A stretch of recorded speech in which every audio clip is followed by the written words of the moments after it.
At this stage, what you're talking about here is we're seeing the formation of what has surely become the biggest sporting team in the world now. They're like Ali and Fraser. They're like swapping punches. Manchester Central. Horrible. Manchester Celtic. Oh, that's all right. His name is, of course, Alexander Matthew Busby. But the real meat and potatoes of why Manchester and Liverpool are football powerhouses and also industrial powerhouses is writ large in these two teams, I think. I mean, there's no one can claim that one of their rebuilds was born out of tragedy and disaster, that's for sure. I think he's the most impressive football manager ever, just for that reason. Good point.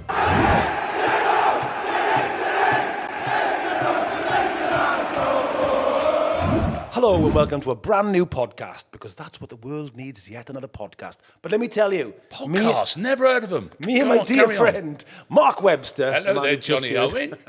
We've decided to go into the podcast world with a new idea. What we did is we've looked at the two of the biggest genres in the podcast world. Genres.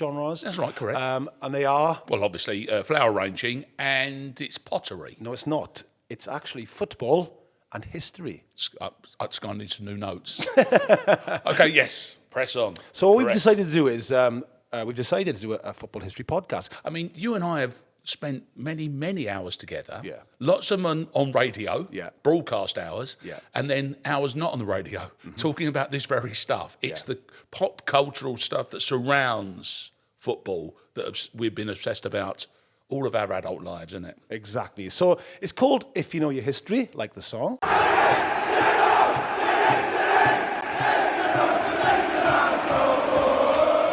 Which is a song is sort of sung by many teams now, including Celtic, Everton, Merthyr Town. So, you know, it's a song for all clubs. Wow, New York, Paris, London, Merthyr. There you go. Everybody's talking about... football podcasts. Correct. So, you know, what we thought we'd talk about sort of the history of the game and tie it in with sort of cultural, social stories. And this one, we're going to start with the world's biggest rivalry. We argue in sport, Mark. In sport, I would say it's a great argument, but the joy of this one is a rivalry that goes well back beyond that as well, doesn't it? I mean, this is basically the rivalry between two cities, two superpowers in the north of England that have spent centuries finding good reasons not to get on. That's right. This first one is called Mancs versus Scousers. It is. We will be addressing that and doing one called Scousers versus Mancs. Exactly. Because, of course, there's so much stuff to attach to this, as I say, on the kind of historical and cultural level. I think what we'll do this time round, you're very wise, is we'll address it more from the Manchester view, and then we'll come back at it another time and look at it from the Liverpool perspective. And I think there's good reason for that, because there's one man that kind of kicks this all off that we're going to be discussing in the second half of the podcast, that invents this as a football thing. But as I say, the football thing comes centuries after the actual rivalry, doesn't it? The Civic rivalry. Yeah. Yeah, to give you a clue, that gentleman is from Scotland. He is. He's a minor at 14 and he's from Bells Hill. So that's your clue. Gotcha. But we're also going to ask another question at the start of every podcast, so you stay with us. And for this particular one, Mark's come up with a boot. Yes, in fact, what this one is where did it start on the field of play? And the answer isn't in Manchester and it isn't in Liverpool. Wow. So, as you say, at the end of the first half here, which obviously will be strictly adhering to the rules of the game, and we have a very specific length of half-time, don't we? So there was no added time at all. You know, I won't be waffling on and for the need for extra minutes on there nothing. You go. So just to start, will though. Let's have a little chat about Manchester and Liverpool as cities. Yeah, go on. Obviously, the classic cities. You know, they've got Celtic history, Roman history. One's a port. One is slightly more inland, facing the moors. So like these two brothers that are so similar in so many ways geographically, but like all brothers, there's a slight kernel in the soul that makes them different. And one says that one is the city of the sea, the other is the city of the moors. That's Manchester. So you've got these two cities that are sort of roughly about 24, 25 miles apart, and they grow up, and the Industrial Revolution is the big moment when these cities grow like the rest of Britain, become sort of the world leaders, and for very different reasons. One becomes known as Cottonopolis, the producer of cotton, textiles. The other one is a port that makes its money on the back of... That's right. Obviously, shipbuilding and importing and getting rid of the goods. Absolutely. A lot of which are being made in Manchester. Exactly down right. the road, where a lot of the complication, of course, comes in. What I love about the fact that you mentioned that, I just, as a side bet on this, In many countries, corduroy, the material, is referred to as Manchester. Same as bed linen in places like Australia, New Zealand. If you go into a store in Sydney, they'll have a big sign up called saying Manchester, and that's where you get your bedclothes and your pillows. Where it all started, which is also where, unfortunately, a lot of the issues began, which is related to the American Civil War. Yes. You may wonder why, and it's for everything you've just described. It's because during that time, there was a cotton embargo for obvious reasons, because, of course, they're trying to emancipate the South. And the workers in Manchester backed that proposal, and they refused to produce cotton to be sent to the South. Abraham Lincoln writes to the workers of Manchester in 1863 to thank them for their support. And to this day, there is Lincoln Square and a statue of Abe Lincoln in the middle of Manchester. At that time, and I'm going to assume, John, that this would be a lot more to do with the owners wanting to make money. It wouldn't necessarily be about the workers' decision. Liverpool docks carried on making ships for the Confederate Army. Yes. And obviously, because of the cotton embargo, I mean, Liverpool is very interesting. Like you're saying, there's that great saying in there that more Confederate flags aren't to be seen in the state of Georgia than there is in Liverpool, which is quite surprising, really. But Liverpool, I mean, historians are brilliant on this. The transatlantic slave trade was the reason why Liverpool became very rich. Right. It was the movement of people, really, at that time. So Liverpool was seen as a very conservative city, ironically, with a small c. Manchester was seen as the more progressive city. It's the city where Marx and Engels ended up. There's so many sort of things that Manchester did that it became sort of a hub for. But the big consternation between both cities, well, certainly from the Mancunian side, was that Liverpool docks, they felt, were overcharging them for their goods. And they had a monopoly on it, and it really annoyed Manchester. So they didn't have a dock, really. So the idea was proposed. I mean, I just want to touch on. Liverpool's first wet dock, they called, opened in 1750. Do you know what a wet dock is? Well, I assumed it's every dock in the world. Yeah, well, so basically, it's a dock, like a canal, where you can close the lock off and you can keep a ship and it's not affected by tides. Oh, I see. That's where Liverpool was very clever. Manchester didn't have that. So you could dock things, unload, and then you'd be sorted. You just didn't have that. For a start, you didn't have, the river were navigable, but they couldn't get the goods out of Manchester quickly enough. So there's a proposal to build the Manchester Ship Canal. Everybody always talks about. Well, listen, sounds like a great idea to me. Let's do it. It all began with the Ship Canal. There are some urban myths around this that they built it in secret and Liverpool didn't know. Yeah, of course they did. Pretty hard to disguise, over years. Dark of night. What are you doing there digging? Say sundown. Everyone, time to get your shovels. Shh. Creep. Yes. But they did. I mean, there was an incredible battle in Parliament to get the canal built because Liverpool sort of opposed it every step of the way. Well, they would, because they were making so much money, for Mancunian cotton coming through the docks and coal, all these other things. And it took so many years. And at one point, there was 200,000 signatories from Manchester complaining about the fact this canal was being held up and it wasn't being built. Finally gets through. But this one bloke in Liverpool says no. No, and that's absolutely not. Yeah, counting his money. No. I think you'll find that's not enough. So anyway, they get the proposal through. It's amazing, actually, Mark, because it's backed by Barings, Rothschild, all that kind of money to make this canal. So you can imagine the pressure politically. Some of the most richest, influential people in the world are going, we got to get this made. They get it passed. It gets, the first bit of sod is cut in 1887. And they run out of money almost straight away. Naturally. So Manchester Corporation keeps bailing them out. But they finally get the Manchester Ship Pond. Yes, basically. And then it stopped there, right? Yeah. Probably did sections. Get in there, boys. Get in there. But in 1894, there's a massive, very famous moment. Queen Victoria famously opens the Manchester Ship Canal. Overnight, Mark, this is fascinating, right? Manchester's never had a port. Becomes the third biggest port in the world overnight. Wow. So that's the difference it made. Manchester economically goes boom. Because suddenly you can get They call it the second city, don't they? Second city of empire. I don't know what Birmingham. Hello. I was going to do the accent. Right. I think you find that is really good. Glasgow said this of themselves. No, really. Dublin. There was a lot of cities wanted to be the second city. Yes. That was their thing. There was only one first city though, Mark, wasn't there? Yeah, well that's pleasing. It goes without saying. Maths also says it goes without saying you can't have 7 second cities. I think that's maths. We'll say Manchester has now become the second city, really, much to the annoyance of Liverpool. So obviously this thing's a huge success. But there's great connections, Mark, because they opened the port of Manchester Docks, which is in Trafford, which then becomes the idea of the first ever industrial trading estate, which then becomes the home of Manchester United. Quite so there's a connection from Manchester directly to this canal being open, which kind of changes everything. Yeah. So like what you've got at this point, we talk about this a lot, don't we, is the Industrial Revolution happens, you've got so many works factories are forming sporting teams, usually to sort of like to keep the working class occupied on a weekend. Yes. You don't want them in the pubs. No. And what they'd worked out pretty quickly was they weren't just playing, but hundreds and then thousands were turning up to watch the teams. Yeah. So the captains of industry were going, this is all right. It catches on. And of course, what helps as well is now you've got to connect them up. Now, that happens in more recent times with a revolutionary motorway between the two cities. First ever dual carriageway with East Lancs Road in the go. world. First ever railway in the world. That's the one. 15th of September, 1830. World's first intercity, steam-powered, double-track, timetabled railway. And on the inaugural run of the train, it killed the Liverpool MP. Never. He got run over. Is that the one who was stopping the ship canal? Exactly. Excuse me.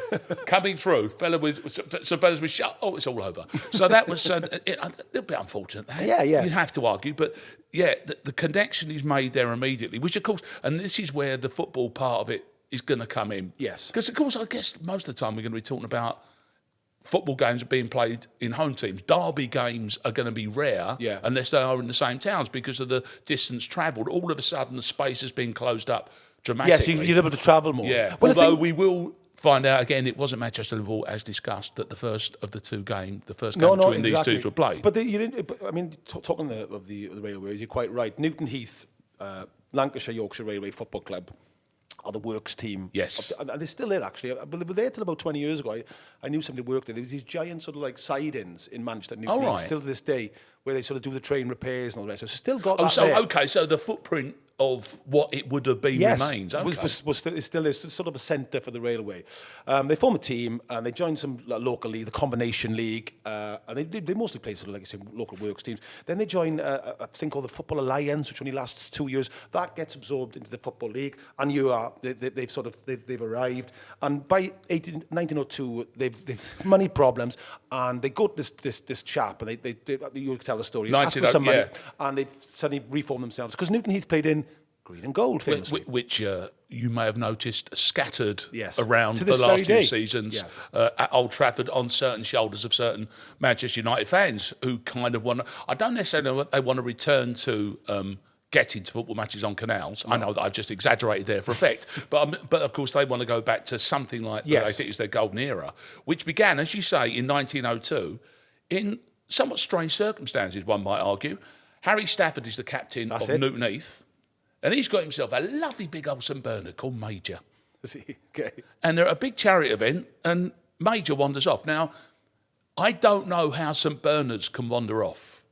I mean, they are the size of somebody in the party was like, I need a brandy. Or someone wanted the brandy, couldn't get it off the dog's neck, and just took both. Either way, an enormous dog the size of a family car has gone missing at this charity event.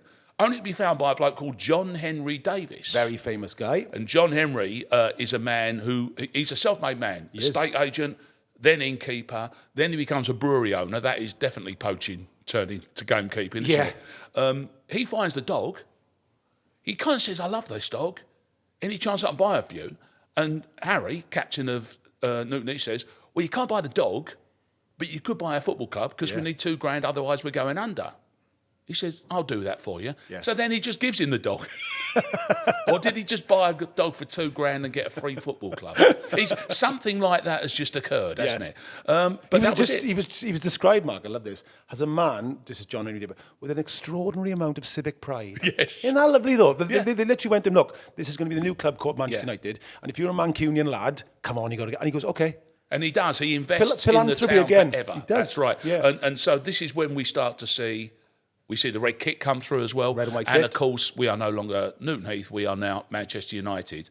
Some of the names, have you heard this? Some of the names that were debated. Oh, hello. Manchester Central. Horrible. Manchester Celtic. Oh, that's all right. Yep. Just finally decided on Manchester United. Apparently, so they always tell me, because somebody liked the name of Sheffield United. Which, of course, was the very first ever United, which ironically was a cricket club before it was a football club. Yes. So United is a word from cricket rather than from football. That's right. Weirdly, there's weird sort of cricket origins to Liverpool as well, but we'll chat about that. Oh, cricket. later on. Cricket.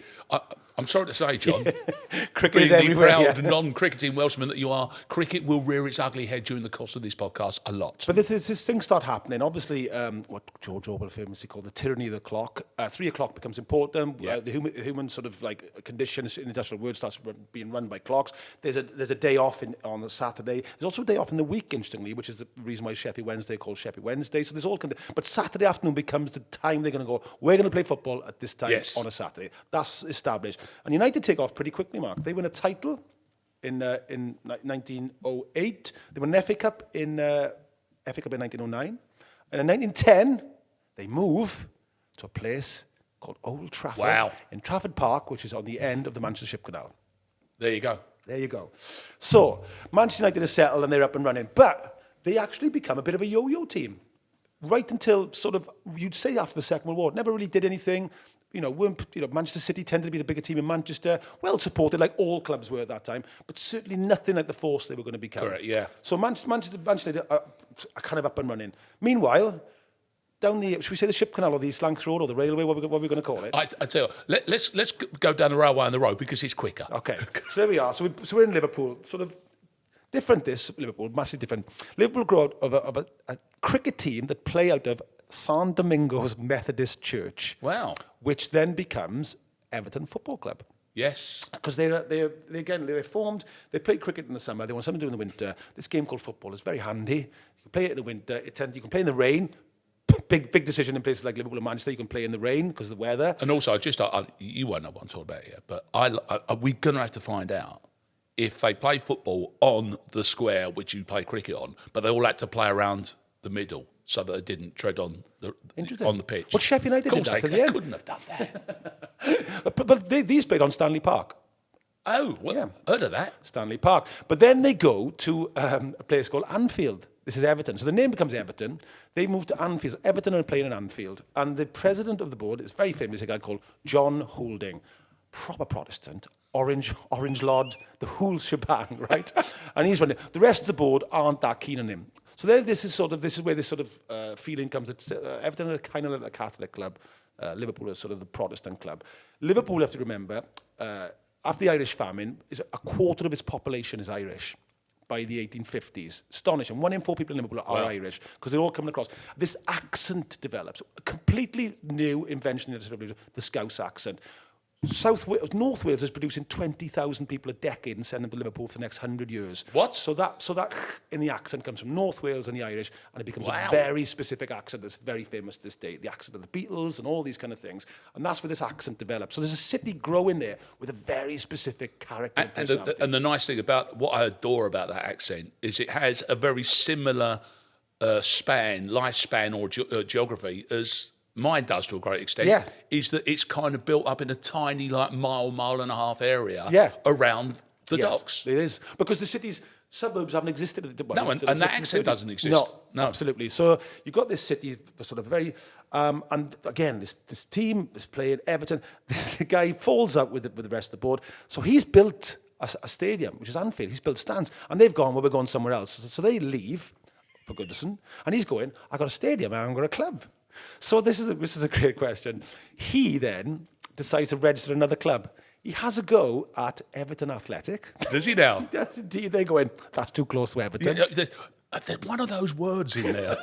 It's almost identical to the our Do you think one. he's really annoyed on, but will be the better Everton? Oh, no, exactly. That's what he's thought, Everton Plus. Yes, exactly. But he's gone, right, okay, forget that then. So in 1892, he famously founds Liverpool Football Club. And and obviously the joy of this is when we mentioned Everton there, Manchester City obviously is going to be a conversation, but when we flip this around and do Scousers versus, that's definitely where we're getting there. I also like the fact that in 1924, John Moore is a man who rather wisely pays attention to the fact that in Birmingham, some fellas running a thing called a football pool, and he thinks this is quite a clever idea. And so he thinks, OK, here's the trick. I'll tell you what I'm going to do. 1923, in fact, it was, the 1st of February, Him and his mates stood outside Old Trafford, came from Liverpool, where their offices were, and John Moore is from. Yeah. Stood outside Old Trafford because that was the place to be, and did 4,000 football coupons, and thus Littlewood's football coupons or football pools was born out of that. 4,000 coupons left in Manchester. John Moore goes home with the money. There you go. But he ends up as part of the Everton story, which again we'll discuss. He does when we reverse ferret upon this particular huge investors conversation. into both clubs, aren't they? Yes. Liverpool is fascinated with this, Mark. Check this out, right? The first ever team, they played Rotherham, they beat them 7-1, all Scottish players. Really? Yeah. They become known as the Scotch professors, these players, because there's this belief in England. The Scottish game. The Scottish game. They can play a certain way, they play as more skillful. Why are they running with the ball? Yeah. What's happening here? It's crazy. Yeah, it was called the Team of Macs, was their nickname, Team of Macs. And they joined the Football League on the 2nd of February 1893. They were promoted quickly, won a title. So a bit like Man United, they get up and running quite quickly in the early part of the century. And then, interestingly enough, a bit like United, become a kind of a yo-yo team. So there's no hint at this point that these two teams were going to take off like rockets and become this astonishing rivalry. They're just too... This could have been Villa and Birmingham, just two teams that were just, whatever they were going to be, they were going to be. Or any United Wednesday. There's no indication at this point that they're going to become fierce rivals. It makes sense.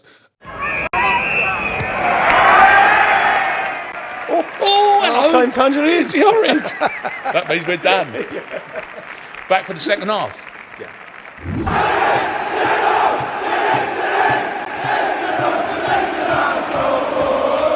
Would this be therefore a good time to address the question that we asked at the very top? Yes. Where did this all begin? And you've touched on it there, and I know you've looked at the numbers here. There's this kind of idea that Liverpool have been steady forever. Yeah. And that a wavy line has always been the way that Manchester United have done their business. First time Newton Heath and Liverpool play, it's 1894, it's Ewood Park. Really? And they're playing in a thing called a test match because this is the season that Liverpool arrived that you just touched on there. Yeah. Win the second division unbeaten, and in what is quite a nice innovation, play to get promoted against the bottom team from the first division. So do or die time for the bottom team in the first division, it's Man United. It's Newton Heath versus Liverpool. Liverpool beat them 2-0. Liverpool get promoted. Newton Heath go down. No way. So their first game is a massive game. Yeah. Really? That's where it all begins. How'd you get the Blackburn from there, though? There must be a good canal. Well, they could build one. Anyway, Mancs versus Scousers. Yes, indeed. There we go. Right, so like the Second World War happens. These are two clubs with who've done well, but nothing spectacular in their history to indicate what was going to unfold in the later part of the 20th century. But I would argue that the most impactful person on the history of these two football clubs, after the Second World War, he's moved to Manchester as a teenager. He's from Bells Hill, just outside Motherwell. He's a miner. His father was killed in the First World War when he was just a boy. He's the elder sibling, and he has an extraordinary maturity. In school, he was told that he had the opportunity to go into one of the more professional classes, as the master said. Yeah. So an absolute break of tradition from the family. Absolutely, really bright. But he goes underground at 14 because he has to help his mother. Right. He's an exceptional footballer, though.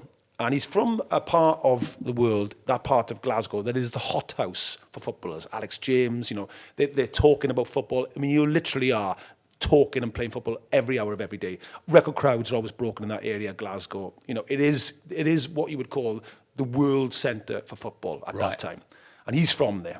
He gets transferred. Famously, he got taken to Manchester a few hours before Celtic, who the team he supported apparently as a kid, had worked out that he was a Catholic. They thought he was a Protestant. Which, as we know, is a thing. That's right. He arrives in Manchester, becomes, after a little bit of initial trouble settling in, he becomes a very accomplished midfielder for Manchester City. His name is, of course, Alexander Matthew Busby. Alexander Busby. Absolutely. Alex Busby, don't like it. I think he went the right route. Matt Busby has got something. And now his connection around this whole story is incredible in the weird catalyst that he becomes in the rivalry. Yeah. Just before we talk about that part, though, you've just talked about an irascible Scotsman coming down to the south with strong working class and Labour roots to take on a football team and rise like a god through the ranks. Yeah. Did he invent that cliche? Because of course, there's a few. Did they follow him, or was he kind of part of a bit of a sort of like escalator that was delivery managers? There was definitely a feeling, we just touched on it, that the Scottish sort of knew the game in a technical way that nobody else did. Right. I think that's rooted in, certainly in England, you had a game where, like in Ashbourne, isn't it, where they chase a ball around the streets and it's very physical. England had that tradition, whereas in Scotland there was always this belief that they played the ball in a certain way. So there was this kind of sort of philosophy about the Scots that I think existed until probably 20, 30 years ago, where, Scottish managers were always the best managers. Yes, exactly. Every team had 2 or 3 Scotsmen, like Kenny Dalglish, John Robertson, we would have talked about that era. He is very much sort of at the start of all that. Yes, right. He goes to Manchester City, he's very well thought of. He becomes part of the Manchester sort of scene, as they say. He's a Catholic, he's a devout Catholic, and he becomes part of what they call the Manchester Catholic Centre, which becomes very important in the Manchester United story. Oh, right. But he actually gets transferred to Liverpool later in his career, just before the the tangled web we're about to weave. Where, this is an actual quote, he becomes an extremely popular captain, and actually one of the most popular captains of Liverpool before the Second World War. He sounds like the natural man to take over the club, doesn't he? I know. So therefore, he's played for Manchester United's 2 greatest rivals, you'd say. Certainly Liverpool and Manchester City. Yeah. It's an extraordinary thing, isn't it? Short of actually setting light to Old Trafford, he could not have been the more wrong man for the job, could he, exactly. really? But I mean, he's... so many players, and we're going to mention the other Scotsman who really looks up to him, who becomes a big part of the story.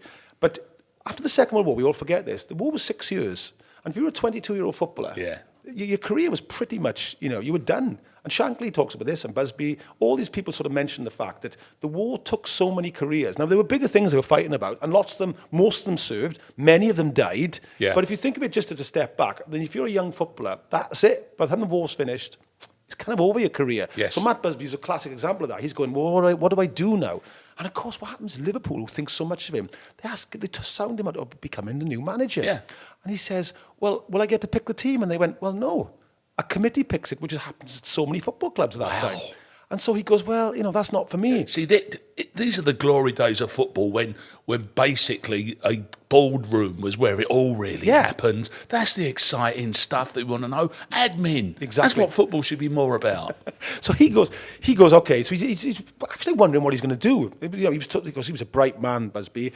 Is he going to go back into the workplace, which is what most of them did, own a pub, all the cliches. And a really, really important character moves into centre stage. A guy called Louis Rocker. No. Let's have a chat with Louis Rocker. Hold on. Right, so you're not using a fake name to protect the innocent here, are you? Isn't it a great name? So Louis Rocker is so important in the Manchester United history and story. So he's a Newton Heath boy. He starts supporting them, I think, even before they were Manchester United. He's a fan. He's involved in the naming of Manchester United. And he's the son of ice cream makers from Italy. Right. Which, of course, is a great tradition in the British Isles, of Absolutely right, absolutely. But he's becomes really integral to the workings of Manchester United. He's the chief fixer. I love that term. What is that? That was a gig. I don't even know. And if it is a gig, can I be that man? Well, what did he do? And they were like, well, he was fixing. He fixed things. And perhaps we don't want to know what he fixed. I always quite like it, actually. Yeah. Perhaps we should just leave that there. My grandfather used to say this great thing about his older brothers. He was one of 12. He used to go, in the Depression, I used to go, what did you do when the pits went and all that? And you go, well, we just survived. How? By living on our wits. Yeah, exactly. Go, okay, which that's is an all-encompassing thing. Don't push this conversation any further kind of answer. I was not going, okay. And of course, we have now arrived at an appalling caricature of a man of Italian descent involved in something that sounds like nefarious projects. But no doubt it wasn't. Well, if you think of the 20s and 30s, really tough economic times, certainly in places like the Northwest, those industrial cities, really suffered. So to keep those football clubs, lots of football clubs went bust, but to keep that going, it shows the talent of the man, really, to keep that going as a fixer. He then, I think this is fascinating, he becomes the chief scout. Okay, now that up to this point, there's no real indication that literally football is anything he knows about. But great. But United aren't. Listen, they aren't pulling up trees. But what they're doing is he's the reason why certain players come in. Johnny Carey, who becomes sort of a part of the Busby team that after the second World War, he finds him in Dublin. So this Louis Rocker, this term starts brewing here called the Catholic Mafia. That's certainly got attached to Busby, and then later Jimmy Murphy, his assistant, who was Welsh but Catholic. But there's this idea that all these people kind of know each other. And over this period, Matt Busby has really impressed Louis Rocker. I mean, really impressed him. He's going, this guy is... I use a lovely quote by the late, great Paddy Barclay, who wrote the book on Busby. He went, he was just an impressive man. Yes. It's a great line, isn't it? That is. It's just impressive. That just says... Just his sheer demeanour, you'll be in awe of. Absolutely, if nothing else. Yeah, exactly. So anyway, Rocker, who's obviously got the gift of the gab, he goes to James W. Gibson, who runs the football club. He goes, look, this is the guy we're going to appoint. He used to play for Man City, he used to play for Liverpool, but I'm telling you, this is the guy. So Gibson goes, okay, he does the interview, and this is a wonderful moment in football history. He goes in, and Busby says to him, look, I don't want to manage a football team. I want to manage a football club. What a line. He went, I want control of scouting. I want control of training. I'm picking the team. I am going to drive the whole philosophy of this football club. You might have just arrived at the fork in the road of football. Absolutely. Here, because I'm going to assume from this stage, it's never happened before. No.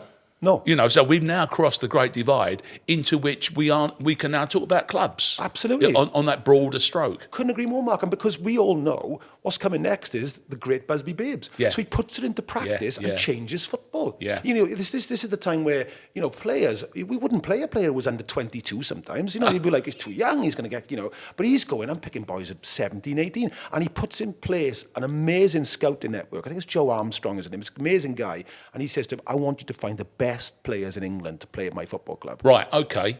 Important, that, isn't it? Yeah. Is that because you're going to assume that what you did is you plucked the greatest talent within a mile of your football ground in the olden days. Yeah. But now we got people travelling the highways and byways. He's going up to the north east of Ashington, and he's seen a young boy called Bobby Charlton. Okay. He's going down to Wolverhampton, and there's a boy called Duncan Edwards playing. He's going, these are the best players in the country. And of course, what's happening is, as the best players are going there, it's becoming self-perpetuating. Other kids are going, Johnny Giles over in Dublin's going, I want to go to Man United. Later, Georgie Best goes, it's only one place I want to go. Yes. Manchester United. So it becomes a self-fulfilling prophecy that he's going to get the best players, and of course the best players want to go to there. It becomes a magnet, doesn't Absolutely right. So, but he takes off like a rocket as a manager. He's like, they're second in 47, 48, 49. They win the cup in 48. They win a title in 52. The first in 41 years. That's how impressive Busby going there was. In almost half a century, Manchester United hadn't won a title. Because as discussed in the first half of this, their deadly rival from down the road, from down the canal, Liverpool, have maintained a very high standard that barely ever wavered. But United have just been an up and down team for decades, really. Well, your team, you'd say. I mean, Liverpool weren't pulling up trees at this point. I mean, they'd won a title, I think, in 47, which is impressive this time. But in the 50s, we'll see they kind of flatline a bit. Exactly. And they get relegated as well. But so all of a sudden, we're seeing the green shoots of the greatest football institution in the world ever? I'd say the greatest sporting institution, really. If you think of it, I mean, they're the only club that sort of will lead the 6 o'clock news with a new stadium. That's just a fact. Do you know what I mean? Possibly Liverpool as well. But they're forever. This is why they're forever linked. We talk about this often. I mean, there are teams like the Dallas Cowboys, America's team. There's teams like the New York Yankees and obviously Real Madrid. But I would possibly say, and I think this is borne up by stats, and Liverpool are the closest to them. I think between the two of them, they've got 2 billion people who are considered fans. 1 in 4 of the world's population supports these two football clubs. Astonishing, isn't it? That's nuts. I know. And this all starts with this guy from Scotland coming in and doing this. And what he does, Mark, is, like all men of their time, the time is perfect for him. So this football team sort of is formed. Britain is sort of this austerity, as they call it, is rationing. It's the Second World War. We were really struggling. I mean, the Americans put more money into Europe and the people that we'd fought against than us. And we had this huge Marshall Plan. We had to pay money back. Britain was sort of quite an austere place in the early 50s. All the great artists that came out of Britain, all the actors like Michael Caine, the bands like Beatles, all talk about the 50s being a pretty miserable time. Quite. But what's happening is the seeds are being sown of the teenage revolution. The teenager is going to arrive in social history for the first time. This is young people with a bit of disposable income. Always you talk about this. They're not dressing like their fathers so much. It's the first time ever that we don't see that happening. And, of course, what we're going to start seeing on the football pitch and on the Busby Babes is quiffs. Exactly. Quiffs. We're seeing new haircuts coming through. Couldn't agree more. Quiffs, V-neck collars, playing with a certain sort of joy, young players. They become a representation. My father talks about it. Was a young apprentice electrician miner going, they became a representation of youth on the pitch. And whereas up until that point, And our friend here would represent him perfectly. Yeah. Your kind of imagination of the fellas that played prior to that still look like that. Yes, exactly. But they were still fellas with twirling moustaches. But you've got players with quiffs here. Roger Byrne and Tommy Taylor, obviously Charlton, Duncan Edwards. These were fantastic sort of players, but they look great. Yes. And they're swashbuckling. And then of course they start talking about going into Europe and they're winning titles. I mean, in 56 and 57 they win the title 2 years running. Their average age is 22. They've got another 10 years. And of course, the other thing about that as well that would have kind of definitely changed is that the fan base looks like the players now. Because to a great extent, that was always the case anyway. Whenever you see swathes of crowds of football terraces, everyone's got an hat on. Yeah. There's tons of kids in there, but of course they're looking at people that look like their dad. Well, now there's kids on the terrace who look like the players. Yeah, they're filling grounds everywhere. Everywhere they go, people are turning up, to see them. Busby's bouncing bibs. Busby, interestingly enough, doesn't like the term. Never liked it. It was a journalist on the Manchester. The alliteration is too good. You've got to go there. There was a journalist on the Manchester Evening News who came up with it, who was a good friend of Busby's, and Busby was never keen on it, but it stuck. Oh well. And so at this point, Manchester United are absolutely without doubt everybody's favourite team in the country. That's just a fact. Certainly everybody's second team, and lots of people's favourite first team. They're going in Europe. They're performing fantastically well in Europe with an amazing team. And then in 1958, of course, infamously, tragedy strikes. Right. The vast majority of the team, or a lot of the team, are killed in the Munich air disaster. Now, I don't think I can stress enough, and you really have to understand this, of the effect this had on Britain at the time. It was beyond devastating. This is the team that kind of represented the feeling that there's just a new rebirth of a country, that we still matter, we're still important, we look great, these are our youth, and they were all killed. Well, you mentioned so many of them were killed. Dallas as America's team. Yeah. And because of the fact that they were going into Europe, I think there was an idea that they were representing the country. There was. That you kind of the club rivalry was put aside somewhat for this because it was such a new idea. Yeah. And as you say, these fresh-faced young athletes that just say look like your sons or look like your pals were going to go away and do great things for your country. For the next decade, possibly dominate Europe. Yeah. Gone. Yeah. Overnight, like that. Absolutely. I mean, it was... For months, really. I mean, there was a pile of hangover Manchester, the country. I mean, we studied it in history. I don't think football recovered, like Busby, for at least 3 or 4 years in respect. It took, actually, ironically, United winning the FA Cup in 63 for the country to kind of go, and then, of course, what happened in 63? The Beatles are starting to arrive. So we get, and there's a feeling. That period between 58 and the Beatles arriving was pretty miserable time in Britain, Yeah. And I think that a big part of that was the Busby Bears. We get the rebirth, and of course that's the joy of this story that we can come back to when we flip it round and go Scousers versus Manc. Of course, we can pick up there. But what happens in 59 then, Mark? What happens a year after the... So like I said, it takes Busby at least 2 or 3 years to really recover. The team is shattered. They have to recruit again. They recruit remarkably, obviously, but they get best. Law comes in, Charlton matures. So that team is coming, but it takes a few years for them to correct that. There's a bit of a forgotten in Manchester United history that Busby was under pressure by 62. Was he under pressure? Was there any point in which he thought he didn't want to carry on, though? Yeah, loads of times. Really? Yeah. And he kind of battled through, and he talks about it quite a lot. It's very good in the autobiography where he says... fans shouting abuse for him by 62. You've got to sort it out, Busby. Expectation had changed. Well, yeah. But the FA Cup in 63 is a real big moment again in United's history where it takes all the pressure off him and he's able to sort of build the next great team that comes through. Third team for him, because he's got the late 40s team. He's got the Busby Bears. This will be his third team that he's built. And there's not a lot of managers that can claim that. I mean, there's no one can claim that one of their rebuilds was born out of tragedy and disaster. That's for sure. That's why I think it is unique. I think he's the most impressive football manager ever, just for that reason. Good point. Good point. But in 59, something else happens, which is so amazing. Liverpool have just lost to Worcester City in the FA Cup. And they've just had enough, hold on, the mighty Worcester City? Yeah. So there's a real... Liverpool's they're in a malaise. They've got a great big ground. They have had fantastic support. There's massive potential there, of course. But they really are lagging behind Everton at this point, massively. They're the second club of Liverpool. Out of that, there's no doubt. And they really wonder where to go for a manager. So have a guess what they call? Well, not one of their old players. Yes, Sir Matt Busby. Well, he's not Sir. Matt Busby. They call him famously and say to him, who do you think we should get in? Now here's an opportunity for Matt to grind them further. Yeah. There's this clown called Biffo definitely get that man in. He'll do you proud. Well, he's an impressive man. The other way, does he? He's an impressive man, and as you just said, true. it's just not in him to do it. And he says, "Look, I'm going to tell you something now. You need to get my mate over there, Bill Shankly, William Shankly."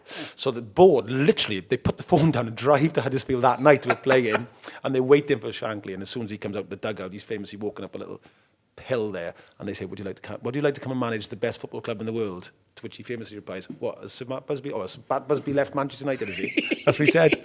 And they laughed, and he went, no, who is there? And they went, Liverpool. He went, I'm very interested in going there. So he's clocked it and gone, okay. But I love this story that, as Busby says this on the phone, apparently he turns to his very famous assistant, Jimmy Murphy, and says to him, I've just told Liverpool that they should go and get Bill. And he goes, I might regret that. and here's the thing. To a great extent, you might argue he did, except everything that we've talked about Manchester and Liverpool and their rivalry for centuries has also said how much they need each other. Yeah. So they're pulling together as much as they're pulling apart all of the time. And that's what the two clubs have probably needed. Yeah. That kind of intensity of rivalry. And of course, I guess that rivalry still applied to both of those men. Yeah. But they're still mates, though, aren't they? Absolutely. Well, I mean, listen, I'd love to mention a bit of Oasis and Mark, but there's a very famous song in a line. Perhaps you could sing me a couple. It's called "We Need Each Other, We Rely on One Another." It's in a song called "Acquiesce," and Noel sings it to Liam. And that's the dynamic of the band. It's very poignant, and it's a bit like that for Man United Liverpool. They need each other. The best thing in the world that could have happened here is if Mrs. Gallagher was caught short when she was having Noel and had to have him in Liverpool, and this would have been the perfect situation. We've actually embodied our entire story here. I want to talk about the fact I didn't know this, and then you said, "Oh, well, think about it." Is the rivalry is so implicit. It's meant it's been very difficult for players to share the two clubs, given everything we've just talked about in terms of Sir Matt Busby's connections. Yes, well, we should just mention quickly. I mean, Shankly's effect. We are going to do Scousers and Manc, so the more the Liverpool view. But what a remarkable job he does. He goes in 59. Oh yeah, there you go. Yeah, and he starts turning that football club around, and obviously he gets them promoted. His signings are really famous. He gets Ian St John, a really, really clever little inside forward from Motherwell. He gets Ron Yates from Dundee, who's like bigger, 7 foot apparently, as Shankly said.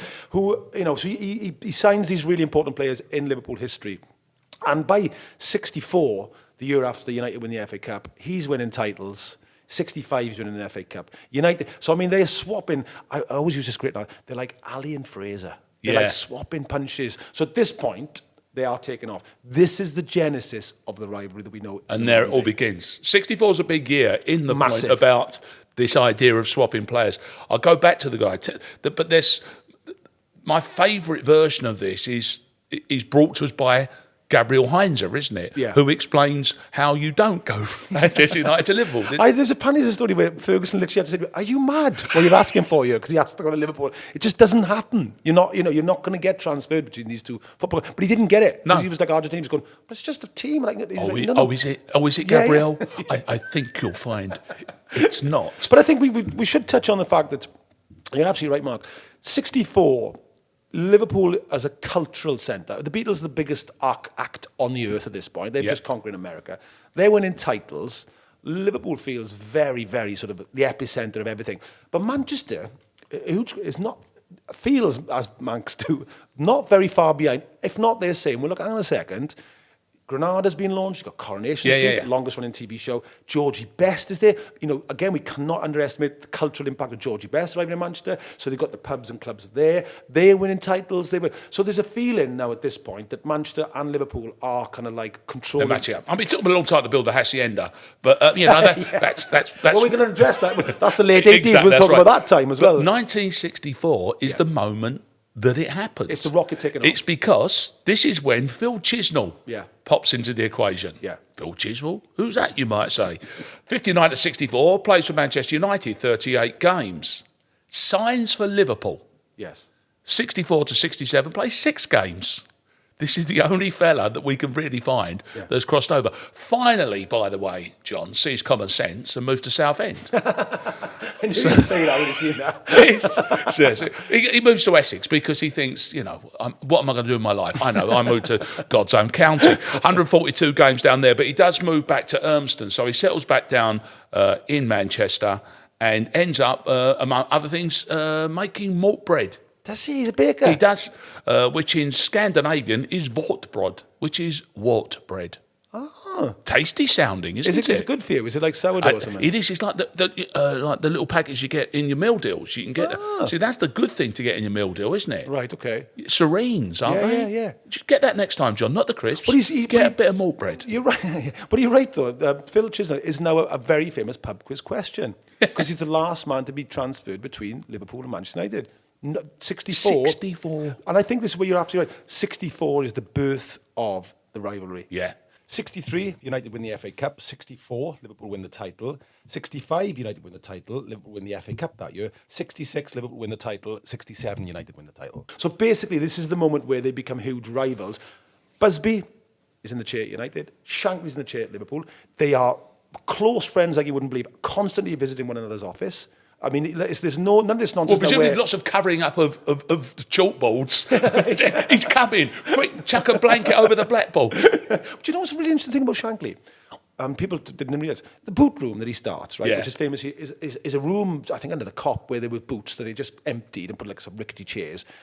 The backroom staff that are already there, Bob Paisley, Joe Fagan, Ruben Brennett, Ronnie Moran, already at the club.